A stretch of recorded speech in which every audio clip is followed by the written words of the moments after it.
Dear learners, I am Dr. Sunil Kumar Singh, Senior Professor in Faculty of Education, Banaras Hindu University, Varanasi. Today we are going to present the 14th lecture under the course Teaching Skills for Higher Education. The title of this course lecture is Skill of Stimulus Variation, Meaning and Objectives. प्रिय विद्यार्थियों, आज हम लोग उच्च शिक्षा हेतु शिक्षण कौशल नामक पाठ्यक्रम के अंतर्गत लेक्चर संख्या 14 प्रस्तुत करने जा रहे हैं, जिसका शीर्षक है उद्दीपक परिवर्तन कौशल, अर्थ एवं उद्देश्य। इसकी विषय वस्तु के अंतर्गत हमने 8 भागों में विषय वस्तु को बांटा है। The first part of the table of contents is introduction, second is concept of stimulus variation, third is meaning of stimulus variation, fourth is definitions of stimulus variation, fifth is objectives of stimulus variation skill, sixth is example for literature class, seventh one is example for chemistry lesson, and then we will conclude at point number 8। इस प्रकार से इसमें कुल 8 भागों में इसकी प्रस्तुति की गई है। इस कौशल के अंतर्गत प्रस्तावना हम प्रारंभ करते हैं। Generally a classroom duration ranges from 30 to 60 minutes. We are all well aware that human attention span naturally fluctuates and needs constant renewal. In the classroom full of students, getting their attention all at once and maintaining it throughout the class is essential and challenging as well. That is why a teacher needs to be aware and acquire the skill of stimulus variation. हम सभी जानते हैं कि आम तौर पे हमारी कक्षाएं 30 से 60 मिनट की अवधि की होती हैं। आम तौर पे यह भी एक स्पष्ट धारणा और व्यवहार है कि मनुष्य का कंसंट्रेशन या अटेंशन स्पैन स्वाभाविक रूप से परिवर्तित होता रहता है। अतः विभिन्न तरीकों से हमें उसको नियमित और नियंत्रित करते रहना पड़ता है। कोई भी कक्षा जो विद्यार्थियों से भरी हुई हो, उसमें सभी का ध्यान एक साथ आकर्षित कर पाना अपने आप में एक भारी चुनौती होती है। और इसके साथ ही हम ये भी जानते हैं कि इस चुनौती को ठीक ढंग से संचालित किया जाना आवश्यक है, क्योंकि स्टूडेंट्स का अटेंशन मेंटेन रखना ये आवश्यक होता है। इसलिए वर्तमान कौशल जिसकी चर्चा हम आज करने जा रहे हैं, जिसे उद्दीपक परिवर्तन कौशल के नाम से जाना जाता है, यह शिक्षक के लिए अत्यंत आवश्यक है, क्योंकि इसके उपयोग द्वारा वो अपनी कक्षाओं को प्रभावी बना सकता है। संप्रत्यय के अंतर्गत हम इन बातों पे विशेष रूप से ध्यान रख सकते हैं। While elaborating the concept of stimulus variation, you can remember these points. Number first, intentional changes in teaching style and delivery are very important. It means when you are teaching your class, you must plan yourself, and while teaching, you should follow that planned sequence to deliver different contents. Second, process of stimuli change to capture and sustain learner attention is also very important. It means your class should not be monotonous. You should not use only one type of stimuli to draw attention of students in the class. Then third point, it prevents habituation to a single stimulus. Fourth, it creates novel experiences within classroom environment. And fifth, it breaks predictability in teaching patterns. समग्र रूप से ये कहा जा सकता है कि उद्दीपक परिवर्तन कौशल के संप्रत्यय के अंतर्गत हम ये ध्यान रखें कि बिना नियोजन के हमारा शिक्षण संपन्न नहीं होना चाहिए। शिक्षण की पद्धति एवं अभिव्यक्ति के तरीके को व्यवस्थित तरीके से व्यवस्थित करके ही कक्षाओं का संचालन करना चाहिए। आमतौर पे उद्दीपक परिवर्तन का मूलभूत अभिप्राय विद्यार्थियों को आकर्षित करना है एवं उनके अटेंशन को ड्रॉ करना है। इसलिए उद्दीपक परिवर्तन की प्रक्रिया उसी के अनुरूप संचालित की जानी चाहिए। यह व्यक्ति की एक धारणा होती है कि वह एक निश्चित प्रकार का तकिया कलाम यूज करता है और इससे एक निश्चित प्रकार के स्टिमुलस में वो बंध जाता है और यह आपकी कक्षाओं को बिल्कुल ही एकांगी या मोनोटोनस बना देता है, जो कि अपने आप में एक समस्या है। इसलिए एक बेहतर कक्षा निर्माण की दृष्टि से आवश्यक है कि अलग अलग अनुभवों को आप कक्षा में प्रेषित करें एवं अपनी कक्षा को सृजनशील बनाएं। हम ये भी पाते हैं कि अगर एक ही प्रकार के उद्दीपक को कक्षाओं में उपयोग में ले आते हैं तो विद्यार्थी हमारे शिक्षण के प्रवाह, शिक्षण के तरीके या शिक्षण की शैली को आमतौर पे अपने मस्तिष्क में फिक्स कर लेते हैं और अगला क्या स्टेप हम लेने जा रहे हैं इसके बारे में वो आसानी से अनुमान लगा लेते हैं। तो स्किल ऑफ स्टिमुलस वेरिएशन इस तरह के अनुमान को लगाने में उनको चुनौती देता है और यह चुनौती उनको अटेंशन ड्रॉ करने के लिए बाध्य कर देती है। इसलिए यह अत्यंत आवश्यक कौशल है। अर्थ के संदर्भ में अगर हम देखें, it has been said regarding meaning of stimulus variation, it is deliberate modification of instructor or teacher behavior to maintain interest. The process of stimuli change for seeking learner attention towards the content by various means in the classroom is used in this particular skill. It involves strategic shifts in sensory input during instruction. The teacher's conscious effort to fight classroom monotony is ensured, and it also employs multi-sensory approaches to sustain engagement. समग्रतया हम ये कह सकते हैं कि यह शिक्षक के द्वारा या अनुदेशक के द्वारा अपने व्यवहार को विशेष रूप से नियोजित तरीके से परिवर्तित करने की प्रक्रिया है, जिसके द्वारा विद्यार्थियों का ध्यान स्पष्ट रूप से आकर्षित किया जा सकता है। हम ये भी कह सकते हैं कि इसके लिए हम विविध प्रकार के तरीकों को अपनाते हैं या विविध प्रकार के स्टिमुलस परिवर्तन के तरीकों को अपनाते हैं। इसलिए विद्यार्थियों के सेंसरी इनपुट्स को ड्रॉ करने के लिए शिक्षक अनेक तरीकों से उद्दीपक को परिवर्तित करता है। यह शिक्षक के द्वारा चैतन्य तरीके से कक्षा की मोनोटोनी को ब्रेक करने का एक तरीका है। हम ये भी कह सकते हैं कि विभिन्न प्रकार के सेंसेस को एक समय पे ही विभिन्न प्रकार के उद्दीपकों के उपयोग द्वारा हम निश्चित रूप से आकर्षित करते हैं, उनको एक्टिव करते हैं और इस तरह से विद्यार्थियों को हम बाध्य कर देते हैं कि वो विषय वस्तु के साथ जुड़ें और कक्षा में सस्टेन्ड अटेंशन ड्रॉ करें। हम आगे ये भी कह सकते हैं कि इसकी परिभाषाओं में इन पक्षों को सम्मिलित किया जा सकता है। The definitions of stimulus variation includes these points. Stimulus variation refers to a teacher's deliberate changing of behavior to sustain students' attention and interest, employing variety of teaching techniques, teaching styles, and instructional resources to attract and maintain learners' attention.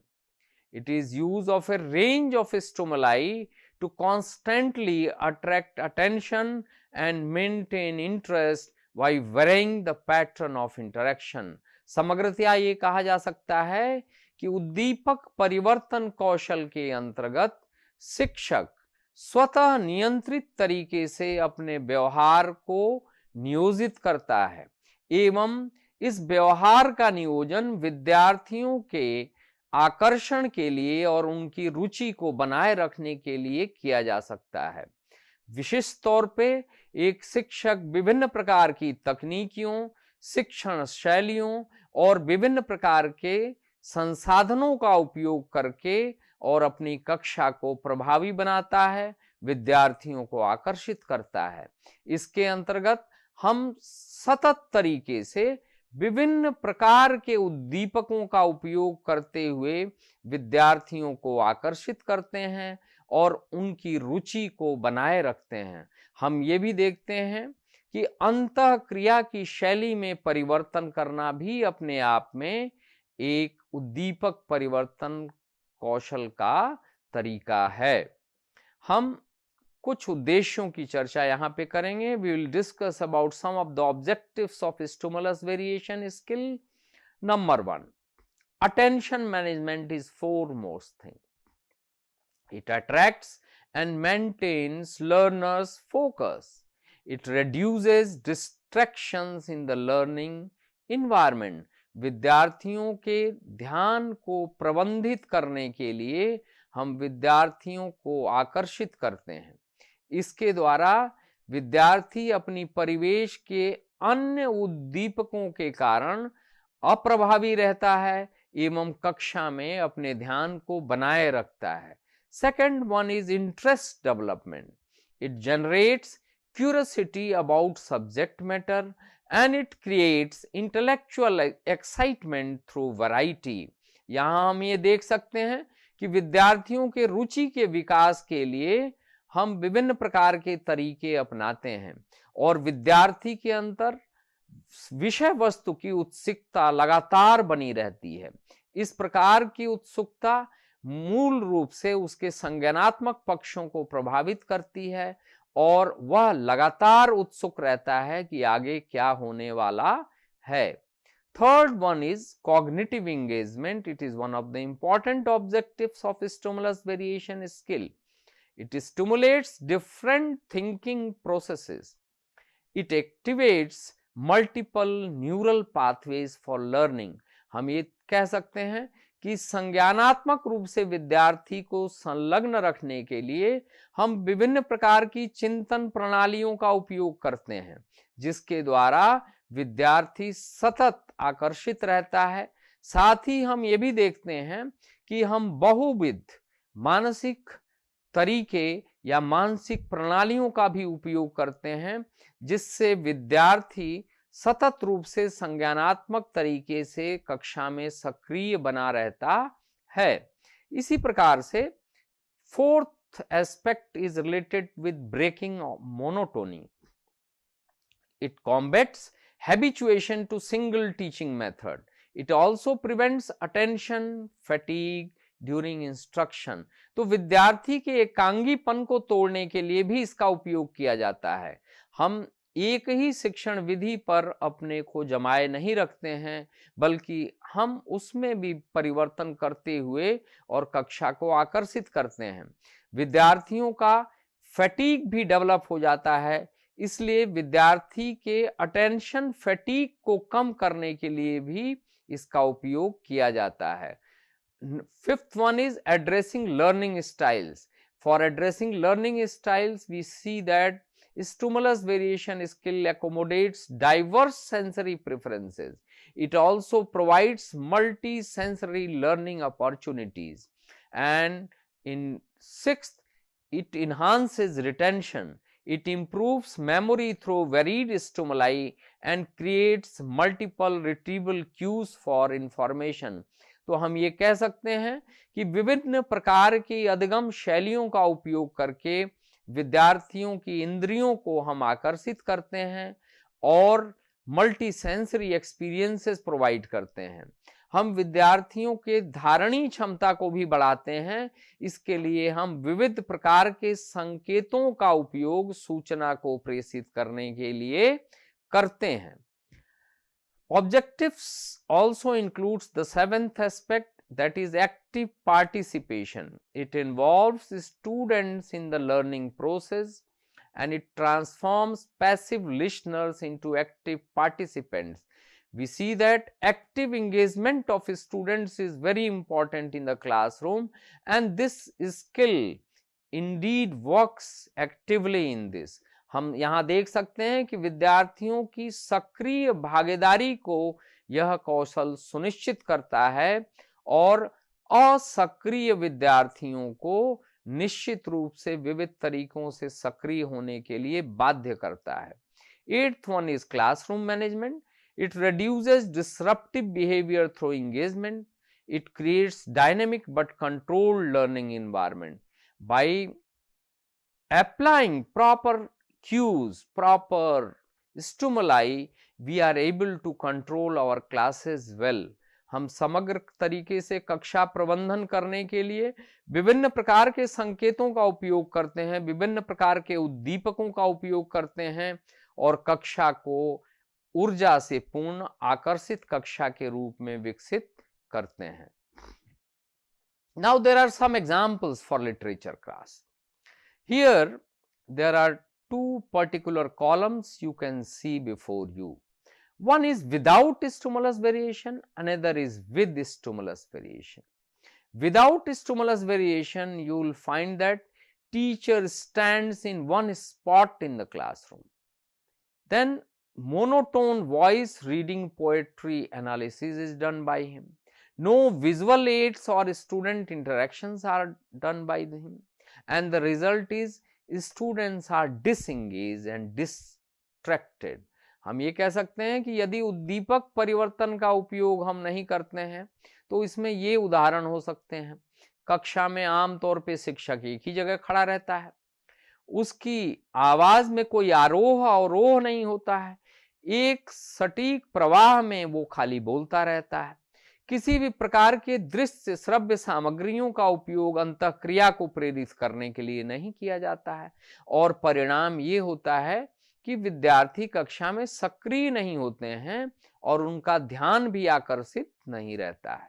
दूसरी तरफ यदि हम उद्दीपक परिवर्तन का उपयोग करते हैं तो उसमें हम कुछ उदाहरण स्पष्ट रूप से पाते हैं, जैसे teacher moves through out the classroom. कक्षा में लगातार अपनी सक्रियता को बनाने रखने के लिए अपने को गमनशील बनाए रखना अध्यापक का कार्य होता है। Voice modulation is done to emphasise की थीम्स। मुख्य विषयों पे बातचीत करने के लिए खास तौर पे अपनी आवाज में वो आरोह अवरोह को सम्मिलित करता है। He also or she also switches between reading, visual analysis and group discussion. वह विभिन्न प्रकार के उद्दीपकों का उपयोग करता है, जैसे पढ़ता है, विभिन्न प्रकार के दृश्य सामग्रियों का उपयोग करता है, दृश्य विश्लेषणों का उपयोग करता है और समूह परिचर्चा में भी भाग लेता है। इसी तरह से हम कह सकते हैं कि विद्यार्थियों को आकर्षित करने के लिए विभिन्न प्रकार की व्याख्याएं भी प्रस्तुत करता है। Students take turns and interpreting different stanzas are done in the classroom. इस सब का समग्र परिणाम ये होता है कि हमारी कक्षाएं सक्रिय बनी रहती हैं और विद्यार्थियों का बोध बढ़ता है। So on the whole we can say that with use of stimulus variation in the classroom we make our classes more engaged and we improve the comprehension of students. Now some examples for chemistry lesson. Here there are again two situations, without stimulus and with stimulus. Now you see in the first case without stimulus variation, lecture only format on chemical reactions is done. Continuous verbal explanation and fixed position at the podium. It results into concept confusion and inattention. हम ये देखते हैं कि विभिन्न प्रकार के रासायनिक क्रियाओं को पढ़ाने के लिए मात्र व्याख्यान शैली का उपयोग करता है और लगातार शब्दों के माध्यम से, वाक्यों के माध्यम से ही प्रस्तुति करता है और कक्षा में एक ही स्थान पे खड़े रहता है और रिजल्ट इसका ये होता है कि विद्यार्थी भ्रम में चला जाता है। वह आकर्षण खो देता है। दूसरी तरफ हम ये देखते हैं, when we alternate between explanation and molecular models, we are able to easily communicate the concept. We also demonstrate reactions with visual experiments by stimulus variation, and we also vary interaction between whole class and small groups, and strategically strategic pauses are used after complex concept. तो हम ये देखते हैं कि यदि उद्दीपकों के उपयोग के द्वारा अपनी कक्षा को प्रभावी बनाएं तो हम अलग अलग प्रकार के शिक्षण के तरीकों का उपयोग करते हैं। यहाँ तक कि विभिन्न प्रकार के श्रव्य प्रयोगों का उपयोग करते हैं जिसमें हम कक्षा में किसी प्रयोग को प्रदर्शित करते हैं। विभिन्न प्रकार की अंतःक्रियाओं के अंतर्गत छोटे समूहों में या पूरी कक्षा के साथ या व्यक्तिगत रूप से भी हम अंतःक्रिया करते हैं। इसके अलावा हम विराम का भी उपयोग करते हैं जिससे जटिल संप्रत्तियों की तरफ विद्यार्थी आकर्षित होता है। परिणाम ये होता है कि संप्रत्यय की समझ बेहतर बनती है क्योंकि विद्यार्थी का आकर्षण अधिक होता है और अपने आकर्षण को वो लगातार रुचिपूर्वक बनाए रखता है। Hence we find that with use of proper stimulus variation in sciences also, there is better concept understanding by improved retention and sustained attention. Now, coming to the last part, conclusion. The skill of stimulus variation is vital for maintaining learner engagement and enhancing instructional effectiveness. Using its components, teachers can dynamically manage classroom interactions. These skills are especially relevant in higher education, where sustaining attention is increasingly challenging. And mastering stimulus variation also empowers a teacher to nurture active learning environments and achieve diverse instructional objectives with greater efficacy and impact.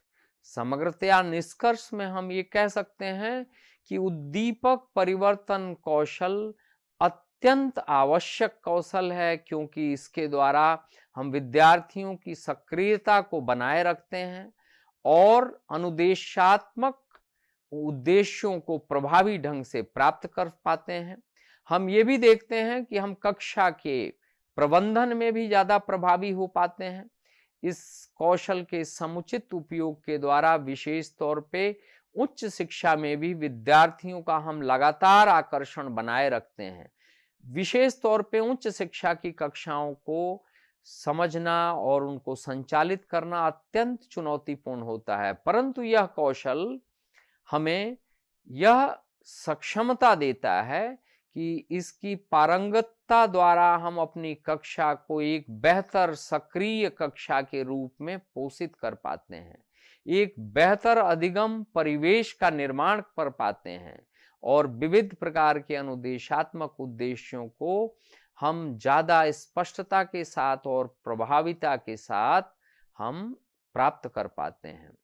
तो आज हम लोगों ने विशेष तौर पे उद्दीपक परिवर्तन कौशल के सामान्य पहलुओं को, जिसके अंतर्गत संप्रत्यय, परिभाषा और आवश्यकता के संदर्भ में बातचीत की। आप इस पे विचार करें और उनको अपनी कक्षाओं में सम्मिलित करें और एक प्रभावी शिक्षक बने। धन्यवाद। Thank you.